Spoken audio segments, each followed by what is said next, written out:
I think the world of Tausch. I think he does an amazing job on Badger football. Amazing job on this show. But there are times where he's crusty, and I'm wondering if this guy can let me know how best to handle him when he's crustaceous.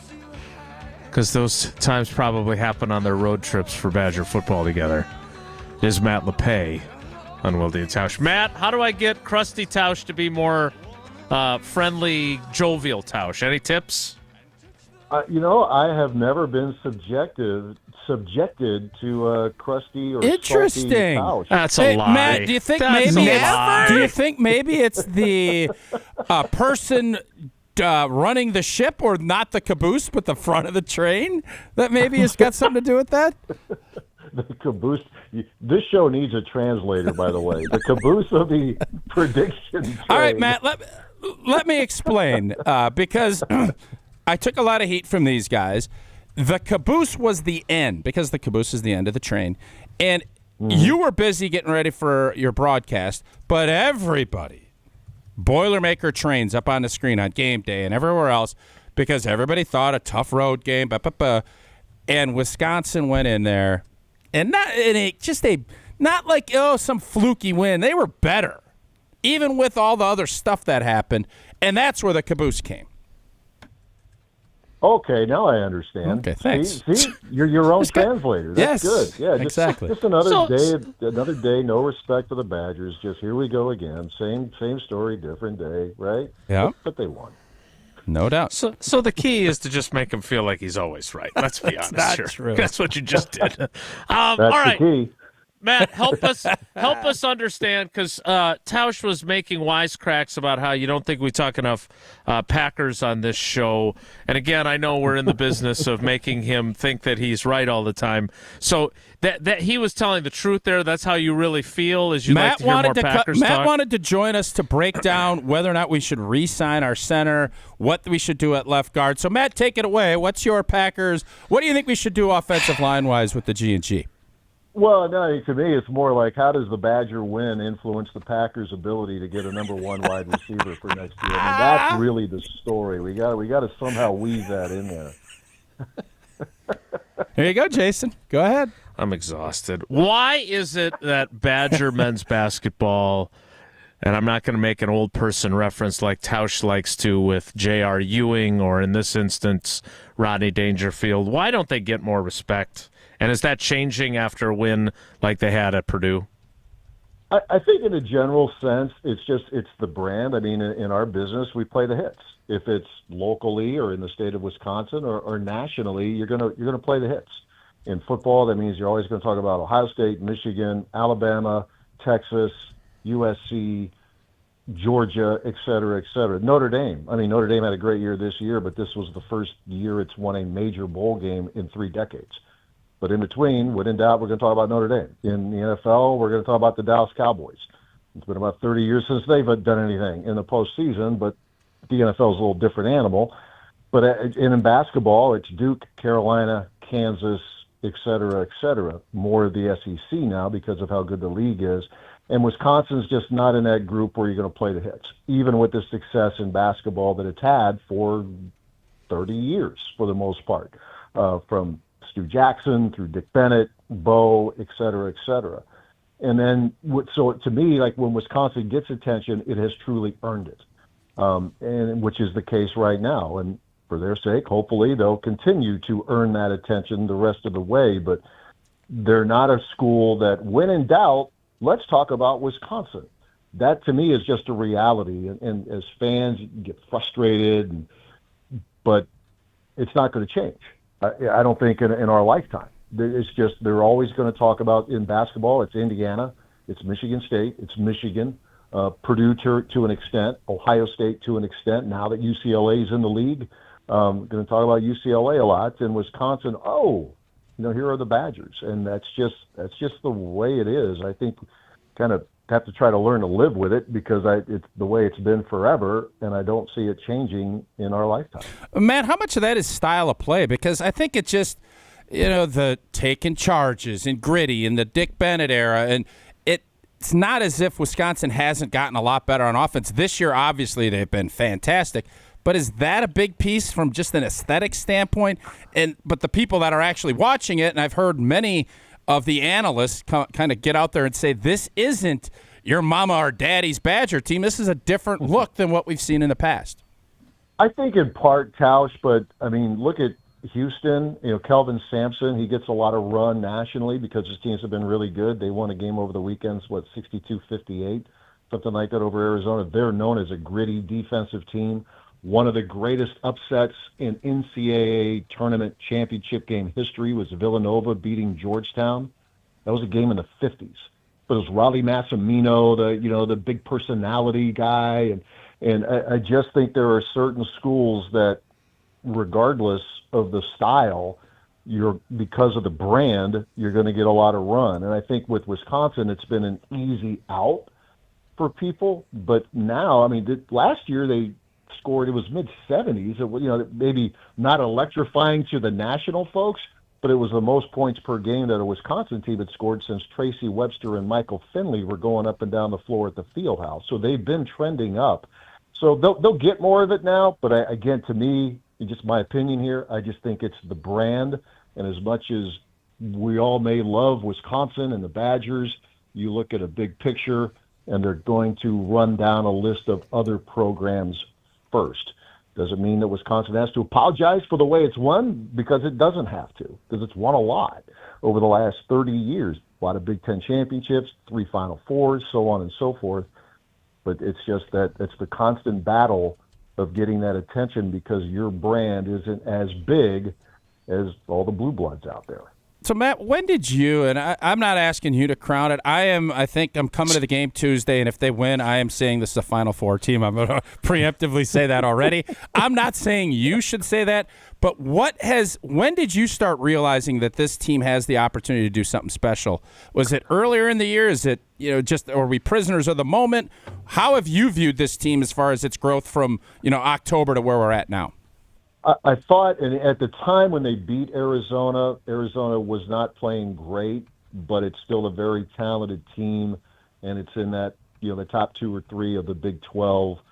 But when Wisconsin won that game, that was 3 months ago now, it was the middle of November, and scored triple digits to do it, that was like, oh, okay, when they're at their best, this is what they're capable of doing. But I know where the preseason predictions were, and I don't know how any of us would have any idea, particularly now with the transfer portal and the way rosters turn over. It's truly a guessing game. I had no idea what this team was capable of being back when I watched them over the summer or even in training camp in September and in October. But that Arizona game to me was an indicator that, this team is going to score a lot of points when it's at its best, and it could play with just about anybody. So other than they had that blip in December, they lost 3 in a row, and fell to Maryland, which is really playing well a couple of weeks ago in College Park. This team has really played it to an ability, guys, where they can win in a couple of different ways. They can shoot 60% like they did on Saturday, but they can win games that are a little bit more grinding. But because they shoot free throws so well, among other reasons, a grinding game isn't 55-53 anymore. They're still scoring in the 70s, which is a little different than what Badger fans are used to watching. The Badgers enter their matchup with Illinois averaging 81.5 points per game, and Tausch preparing to declare them a Final Four team if they emerge with a win from that one. Talking with Matt Lepay, the voice of Badger basketball and Badger football, where he gets to enjoy the booth with Mark Tauscher on a regular basis. Matt, I have a few Wisconsin alumni friends who I like all but one aspect about them, and that is they're always complaining about Gardo, and they know that I'm a Gardo apologist. I don't have anything to apologize for this season. Help me understand how he has managed in the NIL transfer portal era to not only remake the offense and having it scoring at the level that it is, but to be able to navigate these waters that Tausch and I, and I'm sure you when you're sitting back and not in front of a microphone, are bemoaning the way our beloved college sports have been impacted by the madness that is the Wild West of college sports right now. Yeah, to his credit, he's tried to embrace it as much as you can, because what other choice do you have? Right. Unless you have such a big pile of money in your NIL where roster retention becomes a more manageable proposition. But to me, I equate Wisconsin athletics as being more of an equivalent of the Brewers, where you're going to maybe find somebody at a, quote, discount, maybe that overlooked player in the portal, and it's just a perfect fit. I mean, even I know A.J. Storr is struggling with Kansas this year, but he was a really good fit at Wisconsin, at least offensively. They couldn't guard anybody, but he could score a lot of points, and he was a reason to go to games, and a good guy. Like, everybody in that locker room likes A.J. Storr, okay? But he could make more money elsewhere, and, okay, good for him. The Chucky Hepburn deal, that was a blow, but he could make a lot more money at Louisville. So you get somebody like a John Tonje, and then also Xavier Amos and Cameron Hunter, who, Cameron hasn't played much, but Xavier's playing more and more.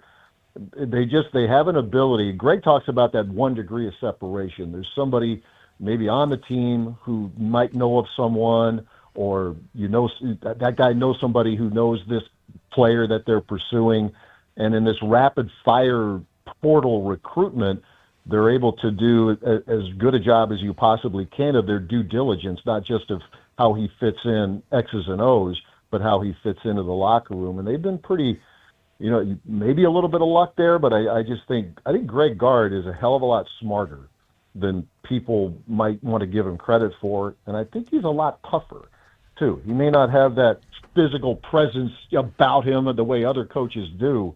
He's a pretty tough dude. So I think that has allowed him to navigate this stuff and be able to put together teams that are very, very competitive at worst, and Big Ten championship winning, or at least contending multiple times in his time as the head coach. Yeah, I just love the guy, and I'm happy that he's having success. All right, I am curious.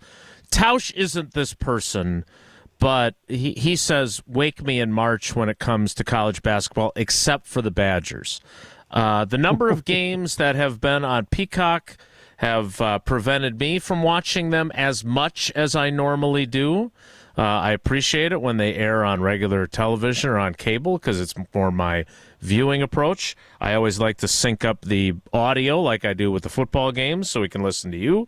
And when Jesse someday takes over, I'll stop doing that. But I am curious, when you look at some of these players on this roster, when you look at Tonje, when you look at Blackwell, maybe even Max Klesmit, who, I like to joke, reminds me of Tim Locum. Are there comps for the guys that you've covered and you've called their games before?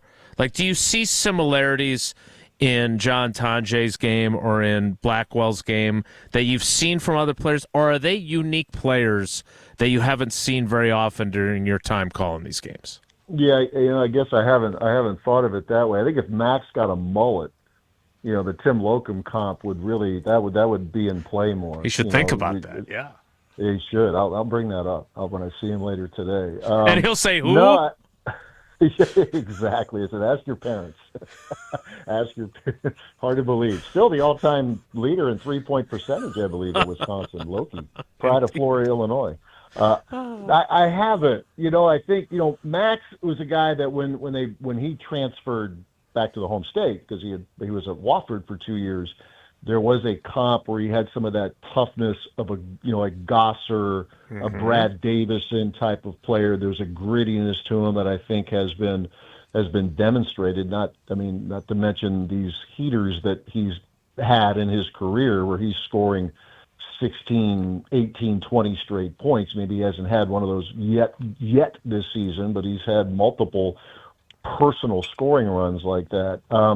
But otherwise, I think there is a uniqueness to this team, and I think the beauty of this team, and hopefully it'll continue to be the case, is that this team has more depth than previous years. I mean, the development of Kamari McGee, who's 55% as a three-point shooter, Carter Gilmore, getting better and better on the offensive end. Jack Janicki, who's had a couple big games, including what he did Saturday after Kamari was ejected with the flagrant 2. And that's the one thing that I think they lacked last year when they got through the Big Ten tournament. They had guys who were really hurting physically. Wall, Klesmet, Chucky he was banged up, and there wasn't that productive depth off the bench that it looks like this team has this year. Matt, what'd you think of that? I heard what you thought, but what do you do about the McGee flagrant? Because it sounds as if everybody thought, okay, I can understand if you go with the lighter flagrant, but to throw him out of the game, and I was lamenting this in my crusty stage until you joined us, these guys work too hard to take these opportunities. That is a big boy game on Saturday. And to take him out of that second half was preposterous. Is there anything Matt Lepay as commissioner would be able to do to rectify that? Because I feel the same way with football. If it's egregious, fine. But if it's not, you can't suspend a guy for the next game. There's only so many of these opportunities that these kids get. I think you got to change the wording of the rule. I think the wording of the rule put these guys in a tough spot. These guys meaning the officials, because the wording of the rule, there's various bullet points to a flagrant 2. One of them is any contact by the offending player to the groin area of an opponent which is not clearly accidental. And then there's the potential for serious injury as a result of the contact. But the way that line is, which is not clearly accidental, it's almost written as though there's a presumption of guilt here. I mean, this was kind of a bang play here where he's chasing a guy around. Could have been an illegal screen. Yeah, it could have been, but I don't think it was. Okay. I know some people were claiming it was. I don't think Rob it was. Zabowski. But Demo. yeah, well, he knows his hoops. We know that, but I don't think in this case that it was necessarily. But you are talking about Kamari McGee, who's listed at 6 feet, 6 feet tall, and the guy who's at the screen is listed at 6'9". So I don't. It's hard to convince, I think, most people who were watching this without a dog in the fight that he actually meant to hit the guy where he hit him. It just, to me, it seemed clearly accidental. But I don't think that's the Badger goggles that are on there. I think I'd look back and listen back to what Bill Raftery said, and I think a lot of other people. They're like, that's a tough one. But I do think the wording of the rule put this officiating crew in a bad spot. And those guys have been around for a while. I've known DJ Carstensen, one of the guys there for quite a while. He wasn't the one who blew the whistle there, but they're all looking at it. You want to get it right, but I just think the wording of it needs to be changed. Now, whether it will, that's anybody's guess. But that's a tough one, and at any time. But could you imagine, as important as this game was Saturday, you get into an NCAA tournament game or something like that happens? That's a tough thing for a player. Mm-hmm. Matt, speaking of that, before we get to something that Jesse's got for you, I got one question that we've been asked to ask. But before that, here's my issue with where we're at in college athletics on this, and you and Tausch deal with this in football as well with targeting. Like, if we're going to... I actually think the NFL needs to take a cue from college sports and review those types of penalties. Same with the face mask on quarterbacks that they kept missing during the course of the year. But if you have the review option and you still kind of feel like you get it wrong, that's where I really get frustrated. Do you see this shifting in both football and basketball so this doesn't happen quite as often, that it looks this way? Yeah, well, to me, the way to answer that would be if it's going to take you 3 or 4 minutes to view it, like if you can't make a determination within a minute and a half, then maybe you just you go with what you called on the floor. You're not upgrading something. I'm a believer, as frustrating as the stoppages can be. I'm still a believer in replay. It's not going to be 100% accurate, but it's going to correct a lot of things. I'm not convinced that what was done Saturday was the right thing, but I can understand the position they were in. But I just think there's got to be a faster way to do this. I'll never forget in that Elite Eight game in Anaheim in 2014, there was a ball was batted out of bounds, Wisconsin, Arizona, 1-point game, and it was 5 minutes that they spent reviewing that before they gave Arizona one final shot. Like, if you can't do this quickly, then let's move on here. But there's another thing with basketball too, guys, is that the goaltending call, which it can't be reviewed until the next media timeout. There was an Illinois-Michigan State game over the weekend that meant it was like 3 or 4 game minutes went off the clock before the next media timeout before they overturned a goaltending call. So the score was adjusted by 2 points 3+ minutes, game minutes later. Like, you got to be able to, like, let's do this right away and get it done and move forward. You guys are a couple old crusts. Look at you two. We are, except we're much more pleasant about it. So, Matt, I'm curious. We got a text message from on the Carbless Talking text line. Liz is more. Does this team remind you in any way of the 2015 team? We went through how those guys. But is he not saying? We went through how Tanjay and Blackwell are unique players. You know, we all want to make comparisons because it helps us. It makes things more easy to digest or understand. Do you see those comps with the 15 team, or is that convenient because that's a Final Four team? No, I think the biggest comp is just how efficient they were offensively. I mean, that 15 team was the most efficient offense in the country. It played at a slower tempo than this team, but it was ridiculously efficient. And this team is among the most efficient teams in the country. But I think it's, otherwise, I don't know. I mean, some of the analytics are probably pretty close, but that's going to bore people, so I won't go down that path. That never stops us on this show normally. How does that relate to the Packers? Exactly. How does that relate to getting a number 1 receiver, for crying out loud? You got to help Jordan Love a little bit more. But anyway, I digress. No, I think that team had depth. Like Trey Jackson gets hurt, you bring Bronson Koenig shines. Douye Dukin can come off the bench and hit shots for you. This team has some of that, but that team had 2 first-round draft picks in Kaminsky and Decker. I don't know that there's a first-round draft pick on this team, but there is a nature. The one thing that's similar, and I saw this 3 years ago too, with the last team that beat Purdue and Mackey. They ended up winning a share of the Big Ten championship. Johnny Davis and those guys. These guys do seem to like being around one another on the floor and off the floor. There's a little bit of a goofy nature to a lot of these guys, which is a good thing. I think in pro sports, maybe like other pro sports, Major League pro sports, you don't have to be best buddies. But I think these guys, they do like to be together in bigger groups off the floor. So that's something that I think those 2 teams and others in between have had in common.